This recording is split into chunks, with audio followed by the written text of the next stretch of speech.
Vamos orar? Santo Deus que está no céu, honrado e glorificado seja o Senhor, ó Deus e Pai, que reina sobre todas as coisas. Nós queremos, ó Pai, como igreja, nos submeter ao Senhor, ó Deus.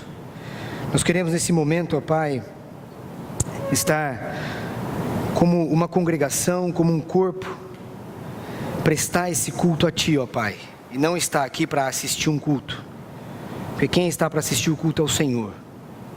Nos ajude a nos doar, nos ajude a nos esvaziar, ó Pai, que a Tua palavra possa reinar acima de todas as coisas, que o Espírito Santo, Senhor, que habita em nós, que entregamos as nossas vidas por meio do batismo, possa nos fortalecer, possa absorver a mensagem da Tua palavra, e que cada palavra pronunciada na boca seja conforme o Teu querer. Honra e glória seja dada somente a Ti. Em nome do Teu Filho que nós oramos. Amém. Bom dia. Como é bom ver a igreja cheia. Bastante gente hoje nessa manhã. Eu particularmente estou muito feliz nessa manhã, porque nós temos algumas visitas hoje aqui, e a minha família está lá no fundo, veio fazer uma visita aqui para mim, para a Thaís e para o Joaquim. Então, sejam muito bem-vindos, é muito bom ter vocês aqui. Eles vieram passar um período de Natal e Ano Novo aqui no Brasil. Eles moram no Canadá e Estados Unidos, então estou muito feliz em receber os meus familiares aqui. Temos uma visita também de irmãos de outras congregações, a congregação de Sorocaba, nosso irmão Edivaldo com a família aqui também. É um grande prazer ter você conosco.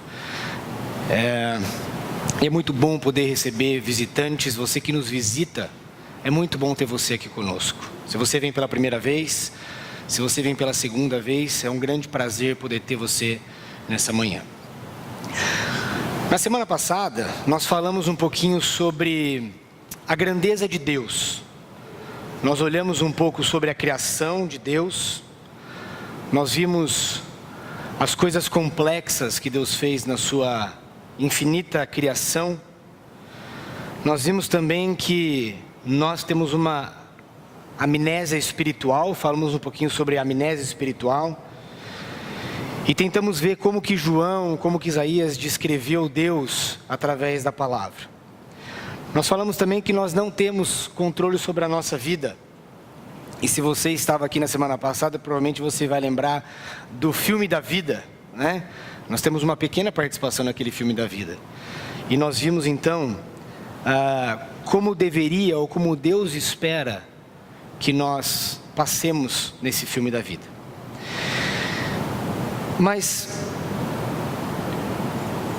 nós vimos que Deus espera que nós glorifiquemos durante todo o nosso filme da vida, durante o tempo que nós temos aqui na terra, nesse capítulo que demanda desde a ressurreição de Cristo até a volta de Cristo, então o reinado dele.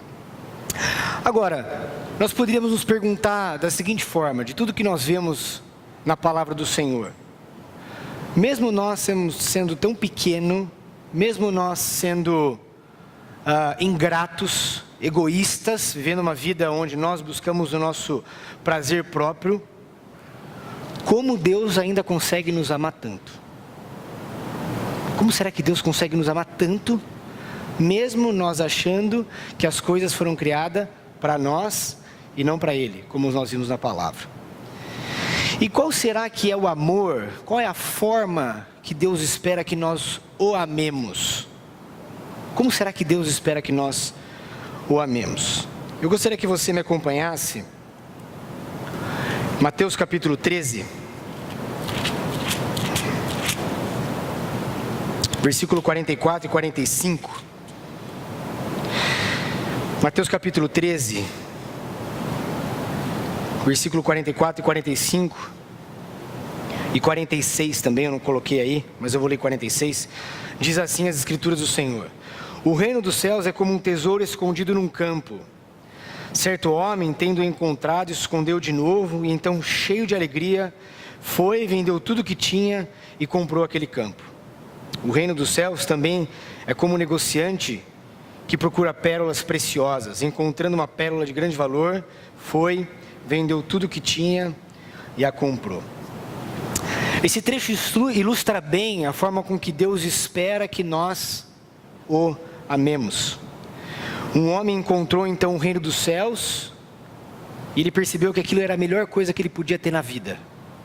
Ele foi então e vendeu tudo que ele tinha e foi buscar o reino. Ele vendeu tudo que ele tinha de posses, de valor, porque ele entendeu que o reino era muito mais valoroso do que aquilo que ele tinha. E esse é um tipo de entusiasmo que Deus espera de nós. Esse é um tipo de entusiasmo que é absolutamente apropriado da forma com que nós olhamos o reino do Senhor. Mas ao mesmo tempo que Deus espera isso de nós, isso contrasta, muitas vezes, na forma com que nós reagimos quando nós descobrimos o tesouro. Isso contrasta com a forma que nós reagimos quando nós descobrimos o reino de Deus. Os números muitas vezes nos impressionam. Igrejas lotadas, cultos cheios, multidões atrás de alguém que está falando da palavra do Senhor, estrutura gigantesca, prédio grande, linguajar bem falado, eloquência no falar. Nós ficamos empolgados com o quanto aquele salão está cheio, e Jesus nos ajuda a questionar esse tipo de pensamento. Se você voltar lá em João capítulo 8, volta lá na sua Bíblia em João capítulo 8, que foi lido pelo nosso irmão Evandro. No versículo 4, desculpa, eu falei João, Lucas capítulo 8, Lucas capítulo 8, versículo 4 diz assim: reunindo-se uma grande multidão e vindo a Jesus gente de várias cidades, ele contou esta parábola. Então havia uma série de pessoas, uma multidão de pessoas seguindo Jesus Cristo. E é isso que nos impressiona muitas vezes, né? Quando nós entramos numa congregação cheia, 500, 600, 800 pessoas, você fala, poxa vida, olha quanta gente, esse lugar deve ser muito bacana. Você vê uma estrutura bonita, bem feita, que demandou uma condição financeira para fazer, e nós nos impressionamos com aquilo. E é mais ou menos como Jesus está aqui. Jesus está falando e tem uma multidão de gente atrás dele. E um pouquinho mais para frente, no versículo 8,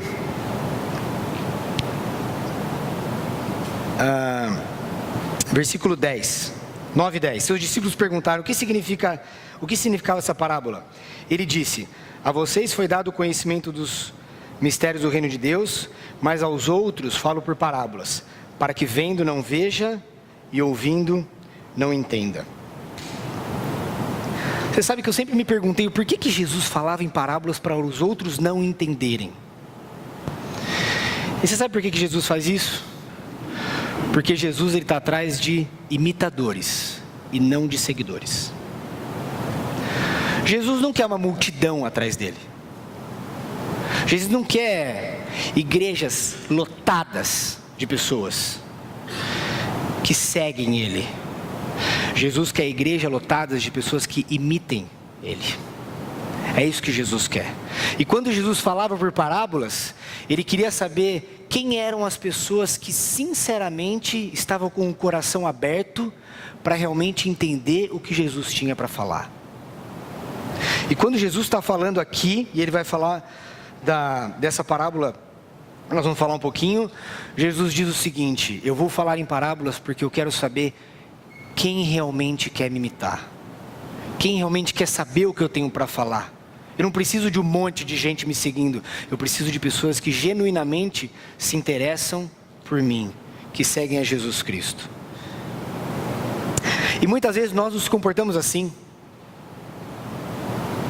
porque muitas vezes nós vamos falar em público, ou nós vamos falar com outras pessoas, e nós estamos preocupados em falar o que a pessoa vai gostar de ouvir, não é? Ou você vai evangelizar e você pensa assim, poxa, como que eu posso falar para aquela pessoa, para que ela goste, para que ela me aceite? Como que eu posso falar alguma coisa para que ela se sinta confortável com o que eu vou falar? E Jesus refuta isso que nós estamos falando.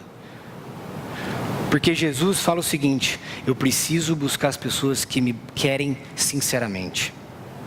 E ele então nos ensina através da parábola algumas coisas muito importantes.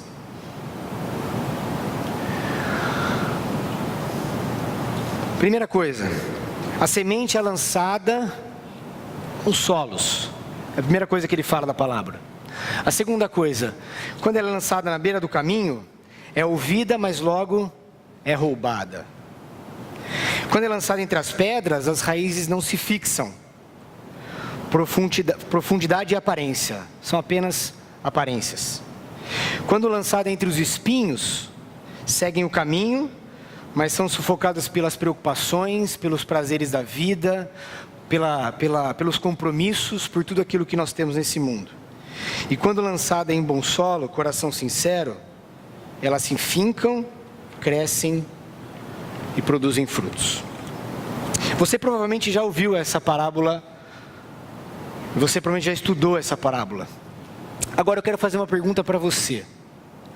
Qual solo é você? Qual solo sou eu? Qual solo nós somos? A maioria das pessoas pensam que são um solo fértil. A maioria das pessoas pensam que são um solo fértil. Mas eu quero fazer outra pergunta. Quantos espinhos do mundo, os compromissos, as preocupações, o trabalho, as atividades, o lazer, os vícios estão no topo da sua lista? O quanto os espinhos que te faz desviar o foco do Senhor está no topo da sua lista? Quantas coisas você tem para fazer? Você é uma pessoa muito ocupada? Você é uma pessoa que tem muitas responsabilidades? Quando nós temos muita coisa para fazer nesse mundo, o nosso solo está cheio de espinho. Um relacionamento com o Senhor não pode ser desenvolvido quando há muitos espinhos, quando há muitas coisas para fazer. O quanto você está sufocando a sua vida com os espinhos da vida, desse mundo? Ou será que você está satisfeito em ser uma pessoa suficientemente boa para chegar no céu? Ou parecer que você é mais suficiente, boa, do que aquele que está ao seu lado? Muito fácil você comparar a sua vida com uma pessoa que não é cristã, não é? Muito fácil. Muito fácil nós olharmos para o lado e falar: eu sou suficientemente bom, aquela pessoa não é tão boa quanto eu. Filipenses capítulo 3, versículos 5 a 11, se você puder abrir lá.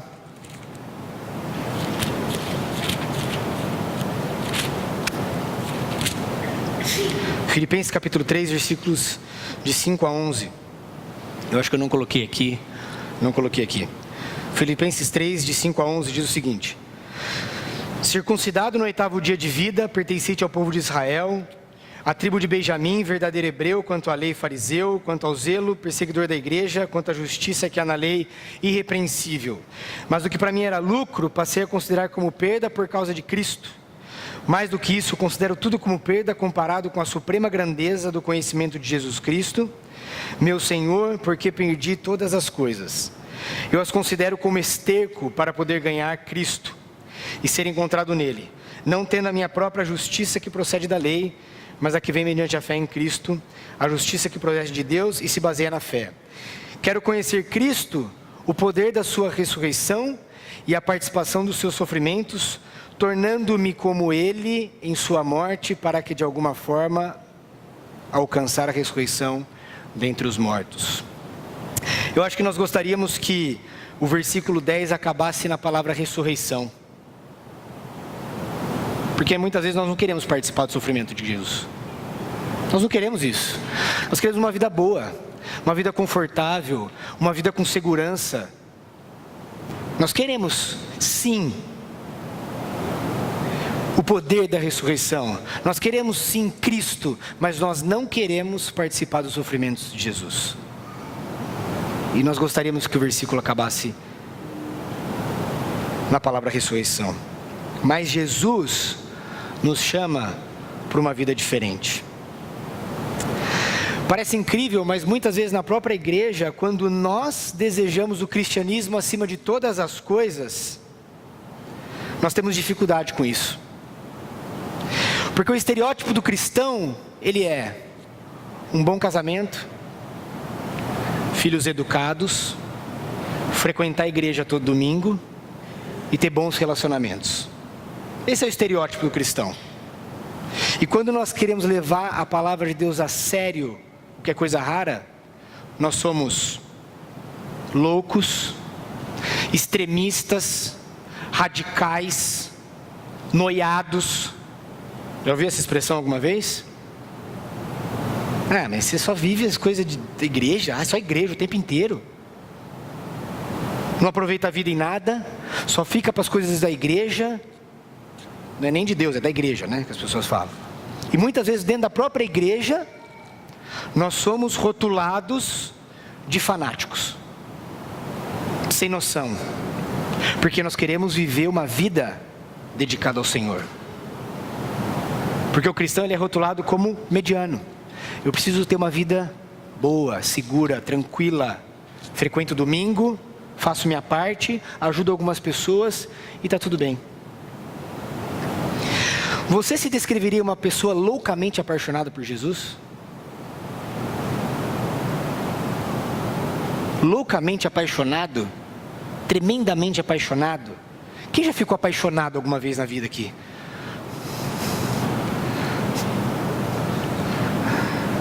Só eu e o Alan. Ah não, aqui também.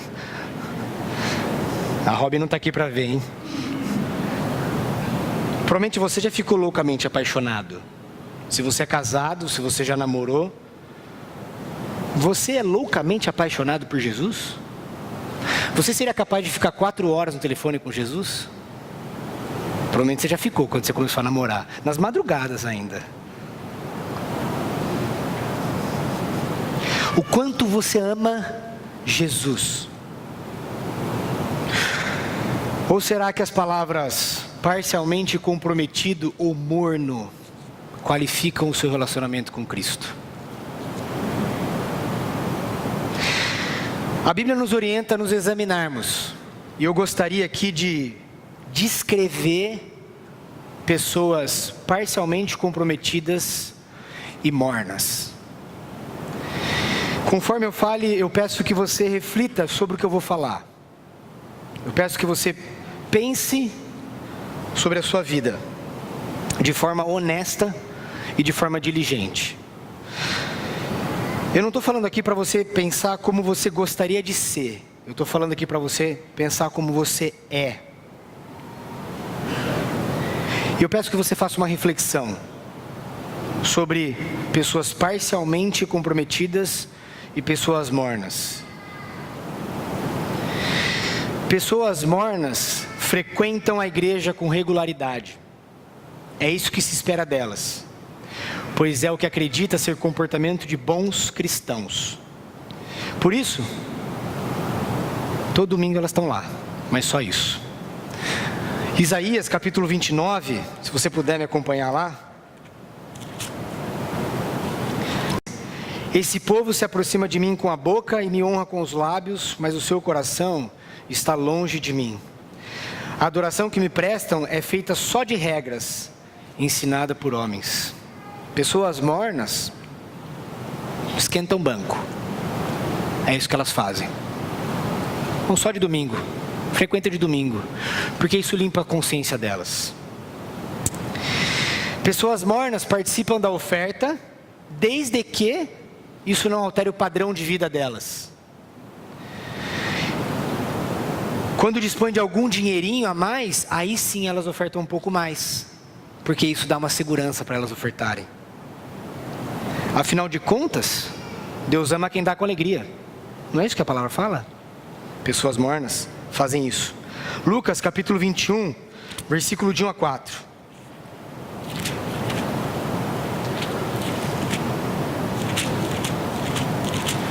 Lucas capítulo 21, versículo de 1 a 4. Jesus olhou e viu os ricos colocando suas contribuições nas caixas de oferta. Viu também uma viúva pobre colocar 2 pequeninas moedas de cobre. E disse: afirmo-lhes que esta viúva pobre colocou mais do que todos os outros. Todos esses deram do que lhe sobrava, mas ela, da sua pobreza, deu tudo o que possuía para viver. Você é capaz de vender a sua casa que você mora e mudar para uma casa menor e doar para os pobres a diferença do que você lucrou?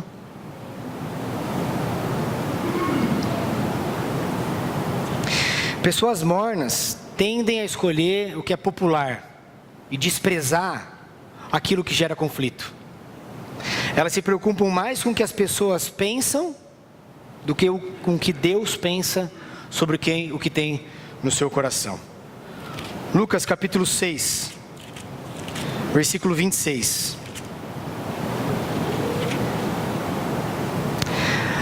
Ai de vocês quando todos falarem bem de vocês, pois assim os antepassados deles trataram os falsos profetas. Mateus capítulo 23, versículos 5 a 7. Tudo o que fazem é para serem vistos pelos homens. Eles fazem seus filactérios bem largos e as franjas de suas vestes bem longas. Gostam do lugar de honra nos banquetes e dos assentos mais importantes nas sinagogas, de serem saudados nas praças e de serem chamados mestres. O cristão morno doa porque ele quer alguma coisa em troca, e ele não vai abrir mão do padrão de vida dele para fazer para quem mais precisa. Pessoas mornas não desejam de fato serem salvas do pecado. Elas querem se salvar do castigo que vem do pecado. Elas não detestam o pecado de uma maneira sincera, só lamentam porque o pecado vai fazer com que Deus as puna. Romanos capítulo 6, versículo 1 e 2.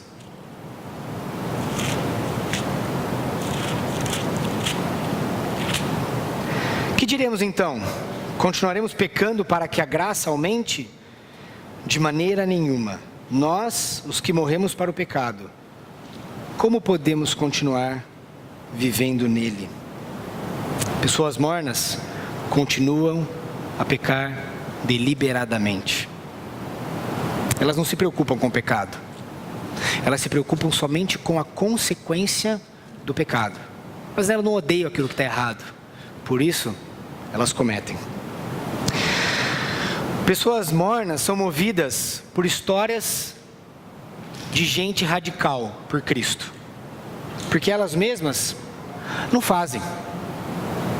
Presumem que essa iniciativa de doação total é coisa de radical, é coisa de fanático, não é para a média, é só para alguns. Gente morna considera radical aqueles que Jesus espera dos seus imitadores. Tiago capítulo 1, versículo 22.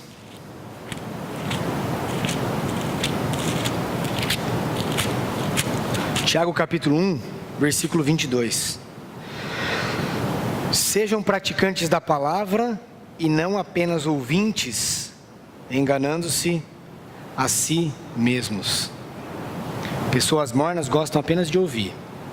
Viver uma vida dedicada, isso é para evangelista, isso é para pregador, isso não é para todos, é só para os escolhidos. Pessoas mornas raramente compartilham as suas fés com vizinho, com colegas de trabalho ou com amigos. Eles não querem sofrer rejeição ou se sentir constrangida por falar sobre assuntos de religião, e não querem parecer chatas. Mateus capítulo 10.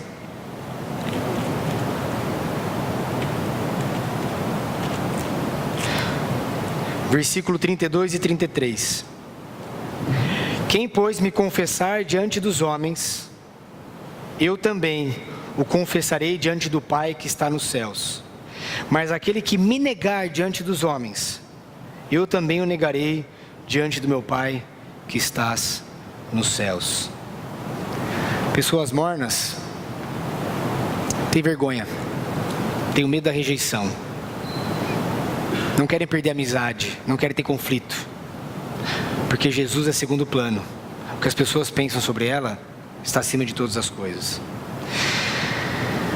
Pessoas mornas medem seu grau de moralidade e bondade comparando-se com as pessoas do mundo.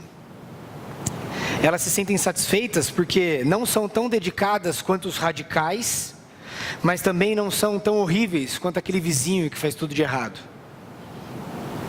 Lucas capítulo 18, versículo 11 e 12.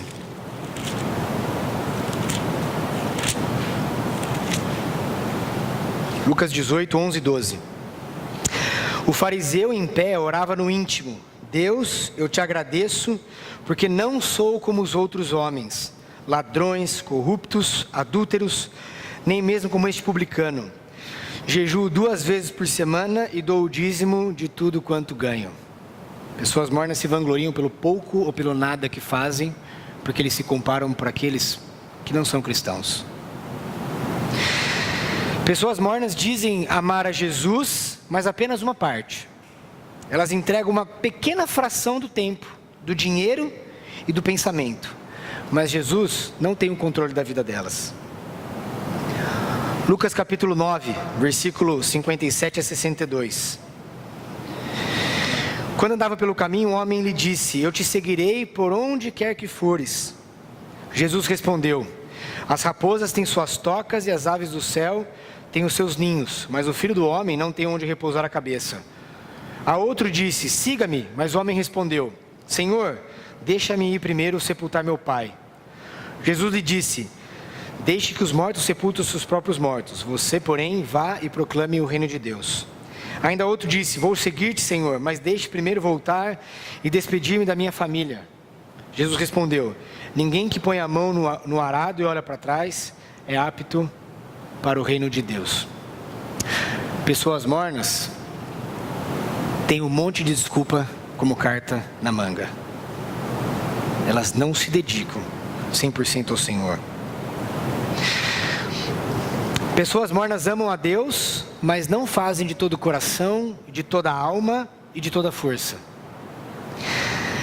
Elas garantem que tentam amar ao Senhor, mas dizem que devoção total são para poucos. Isso é coisa de presbítero, é coisa de quem nasceu na igreja. Mateus capítulo 22, 37 e 38.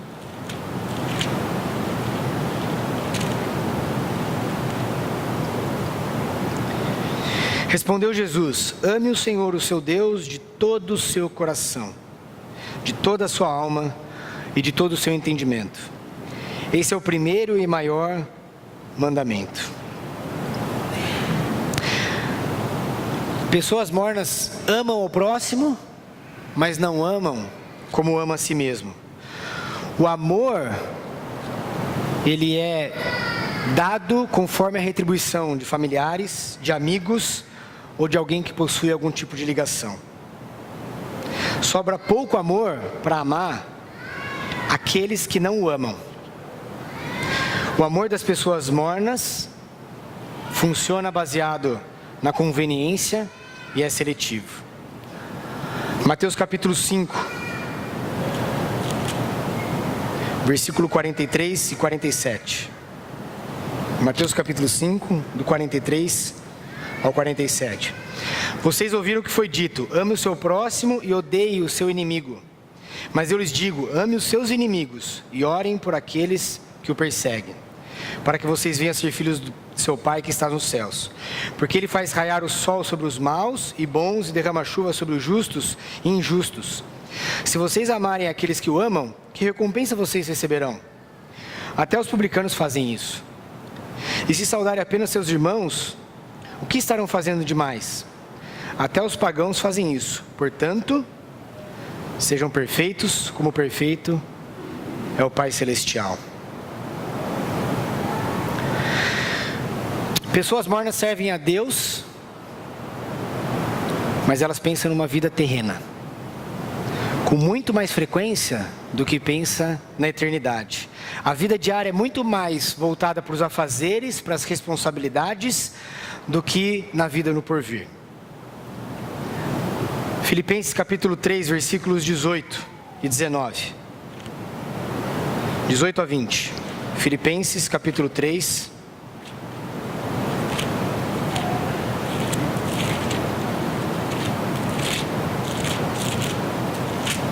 Versículo 18 a 20. Pois como já lhes disse repetidas vezes, agora repito com lágrimas, há muitos que vivem como inimigo da cruz de Cristo. O destino deles é a perdição e o seu Deus é o estômago. E eles têm orgulho do que é vergonhoso. Só pensam nas coisas terrenas. A nossa cidadania, porém, está nos céus, de onde esperamos ansiosamente o Salvador, o Senhor Jesus Cristo. Pessoas mornas fazem de tudo para não se sentirem culpadas. Elas querem o mínimo necessário para se considerarem como suficientemente boas, sem que aquilo exija demais. Elas perguntam assim: até onde posso ir sem que seja considerado pecado? Em vez de perguntar: como posso me manter puro? Elas perguntam assim: quanto tenho que doar? Em vez de perguntar: quanto posso doar? Elas perguntam o seguinte: quanto tempo eu devo investir em oração e leitura? Em vez de falar: eu gostaria de não precisar trabalhar para ler e orar o dia inteiro. 1 Crônicas 29.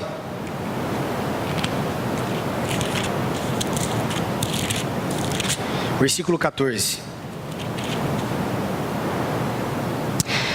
Mas quem sou eu e quem é o meu povo, para que pudéssemos contribuir tão generosamente como fizemos? Tudo vem de ti e nós apenas te damos o que vem das suas mãos. Pessoas mornas se preocupam com segurança o tempo inteiro. Elas são escravas do Deus controle total. Eu preciso controlar a minha vida. Esse foco na segurança os impede de se sacrificar e de se arriscar por Deus. 1 Timóteo capítulo 6, versículo 16 e 17. Muito bem lido pelo nosso irmão que fez a coleta hoje. 1 Timóteo capítulo 6, 16 e 17. O único que é imortal e habita em luz inacessível, a quem ninguém viu nem pode ver, a ele seja honra e poder para sempre. Amém. Ordene aos que são ricos no presente mundo que não sejam arrogantes, nem ponham sua esperança na incerteza da riqueza, mas em Deus, que de tudo nos provê ricamente para a nossa satisfação. Esses são os perfis morno. Você não precisa responder. Mas será que você se identificou com algum? Eu reconheço que eu me identifiquei. Não foi com um só. Nós não devemos, isso não deve ser uma munição para nós julgarmos as pessoas. Até porque em 2 Coríntios capítulo 13, versículo 5 diz: examine-se. Portanto, nós precisamos nos examinar. Examine-se para ver se vocês estão na fé. Prove-se a si mesmo. Não percebem que Jesus Cristo está em vocês? A não ser que tenham sido reprovados.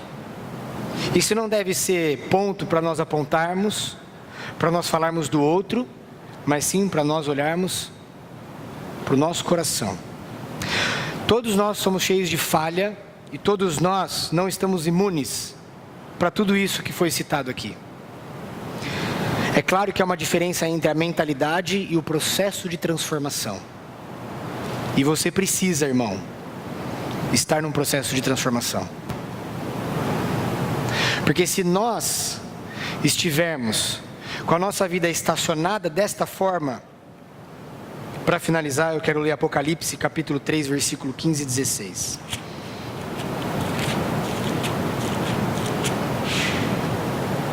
Apocalipse capítulo 3, versículos 15 e 16. Conheço as suas obras. Sei que você não é nem frio e nem quente. Assim, porque você é morno, não é frio e nem quente, estou ao ponto de vomitá-lo da minha boca. Jesus está falando isso. Se nós estamos conformados com isso, Jesus está a ponto de vomitá-lo, você e eu, da boca dele. Portanto, nós precisamos deixar de ser apenas seguidores para ser imitadores de Jesus Cristo. Vamos orar. Santo Pai, nos perdoe, Senhor. Nos perdoe, ó Pai, porque muitas vezes o nosso coração tem se comportado de uma forma tão longe do que o Senhor espera de nós, ó Pai. Nós não queremos, Senhor, ser mornos. Nós queremos ser quente. Nós queremos ser imitadores do Senhor. Nós queremos dedicar nossa vida a Ti, ó Pai. Nós queremos buscar o Senhor a todo momento, Deus. Nós queremos deixar o nosso eu de lado, amar ao Senhor como Jesus nos amou. Nós queremos dar vida ao próximo. Nós queremos pensar, ó Pai, nas necessidades de quem está do nosso lado. E não só quem está do nosso lado, mas aquele que nos odeia. Nos perdoe, Senhor, porque Jesus Cristo morreu por nós. E nós não temos sido submissos como o Senhor espera que nós sejamos. Nos ajude a ter uma vida, ó Pai, totalmente submissa e confiante no Senhor. Que as nossas esperanças não sejam nos bens materiais dessa terra. Não seja no comodismo, nos compromissos, nos afazeres, na opinião do lado, no que o dinheiro pode acessar, mas seja, ó Pai, totalmente descansando nos Teus braços, na Tua palavra e no Teu querer. Nos dê esse desejo, essa vontade, por meio do Teu Espírito Santo que habita em nós, ó Pai. Que nós possamos imitar a Jesus, porque Jesus não quer seguidores, não quer uma multidão atrás. Ele quer multidão, mas uma multidão sincera. Ele não quer só número, mas Ele quer adoradores que o adorem em espírito e em verdade. Nos capacite, Pai, para que sejamos perfeitos em Cristo Jesus. E em nome dele que nós oramos. Amém.